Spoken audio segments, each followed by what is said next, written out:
Donald Trump just wrapped up what might be the most chaotic cabinet meeting in modern history. And yes, it was all caught on camera.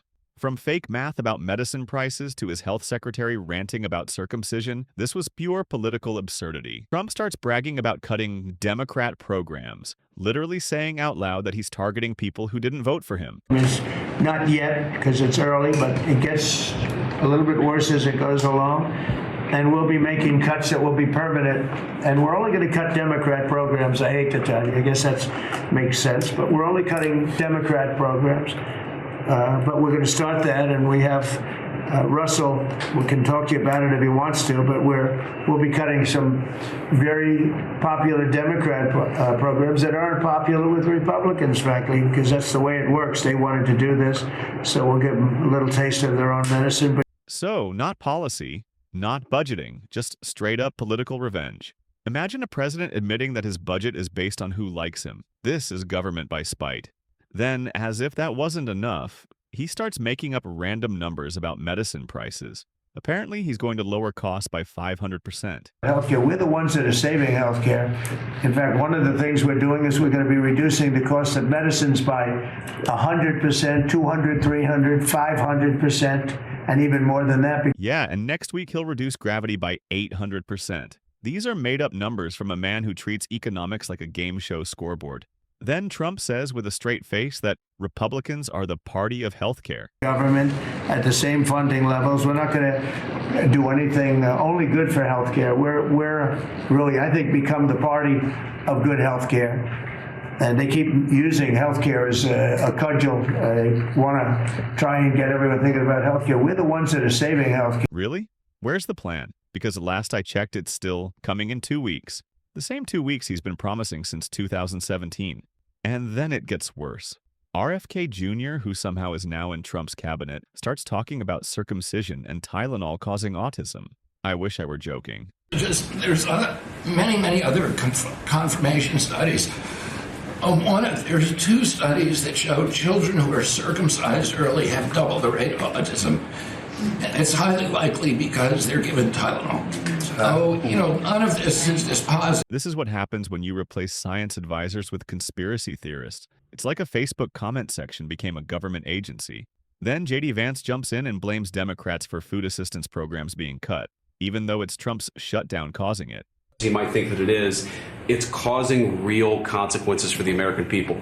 There's a low-income food program, the WIC program, that my mom actually used when I was a baby. That program is about to be underfunded and is about to get cut off because Chuck Schumer won't open the government. You control the government. You shut it down. And now you're blaming Democrats for your own mess? That's like burning your own house down and blaming the fire department for showing up late. Then Trump gives some completely unhinged medical advice, saying pregnant women shouldn't take Tylenol and that vaccines are injected like jars of water into babies. So think of that, 1 in 20,000, and now it's 1 in 12 for boys, 1 in 18, 19 for girls. So obviously there's something that's artificially, I think, induced, something, whether it's the vaccines in terms of these massive vaccines that are twice the size of a jar like that, of a glass of water like that, into a baby's body. And I've suggested get them in doses, get them in, maybe 20%, 30%, but smaller, not such a big, I think, that. Then we had certain recommendations, the MMR, take them separately, and some other things. But I would say don't take Tylenol if you're pregnant, and when the baby is born, don't give it Tylenol. You can avoid it at all. Just don't give it Tylenol. Really, what do you have to lose? You really don't have much to lose. That's not how vaccines work. No doctor is walking around with a mason jar of Pfizer juice. This is delusion dressed up as policy. Then Trump gets asked about a 2-state solution in the Middle East, and he can't even say the words. Very much involved in making it as good as possible. And what's your take now on a 2-state solution, sir? Just to follow up on that. What is your view now on a 2-state solution for the? I don't have a view. I'm going to go with what they agree to. Mr. President, given that he has no clue what's happening, the man can't commit to a 2-state solution, but he can commit to cutting baby formula and vaccines. And just when you think the circus is over, RFK Jr. starts talking about a TikTok video of a pregnant woman eating Tylenol with her placenta. This morning before I came in here, somebody showed me a TikTok video of a pregnant woman, 8 months pregnant. She is an associate professor at the Columbia Medical School, and she is saying F Trump and gobbling Tylenol with her baby in her placenta. This is what the health department sounds like now. Conspiracy reels and placenta fan fiction. Totally normal government stuff. Then Trump starts attacking Portland and Chicago, calling people degenerates, and claiming he's going to send troops into U.S. cities, whether governors want it or not. Different, it's like anarchists. It is, it really is. It's really different than a lot of the others. This is a sick situation, but those are anarchists. Those are people that want to overthrow government. They're really degenerates. And we're finding out who is supplying all of those beautiful signs and everything else. That's been fantastic of doing the right thing. I think they're afraid. Yeah, I think they're threatened. They don't tell us, but I think Pritzker's threatened by people because there's no other reason that this could be possible, that they don't want to have a safe Chicago. And we can solve the problem very quickly. And we're doing that anyway, regardless of if he doesn't want it or if he does want it, we're doing it anyway. So he's openly talking about occupying American cities.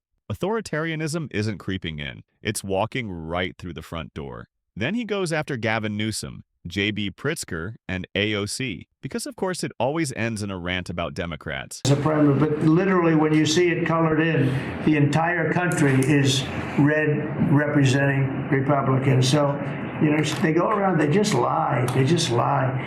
And everything's a big lie with them. Well, the other side, and the other thing I don't understand is, Christie, I looked at crime numbers in Chicago. They're through the roof, and I have a governor who stands up every day and tells us how wonderful Chicago is. Just a lie. It's like a con job. It's like Gavin Newsom. He says how well he's doing in California, and they're doing terribly. Population's getting smaller. People are leaving, and other people are coming in, and I wouldn't say it's an even trade. And they don't know how to go about it. I mean, and the problem is we really don't know who the hell is leading the Democrats. You have this AOC, I don't know her at all, but I watched her the other day. She said, well, if they want, they could come to my office. That's not leadership, The only one that challenged her actually was Nancy Pelosi, and Nancy's not looking too good. I don't know what happened to Nancy. Moved them out. So Chuck Schumer and Hakeem Jeffries and the congressional Democrats are holding the entire federal government hostage. I will tell you, a lot of Democrats want to get this thing open too. They do. They're calling us, and they just want to get it open. He's obsessed. Every cabinet meeting turns into his personal stand-up routine about Democrats. Only no one's laughing anymore. And finally, he lies and says Democrats are calling him nonstop, begging him to reopen the government. No one's calling you, Don. The only thing ringing is the alarm on democracy.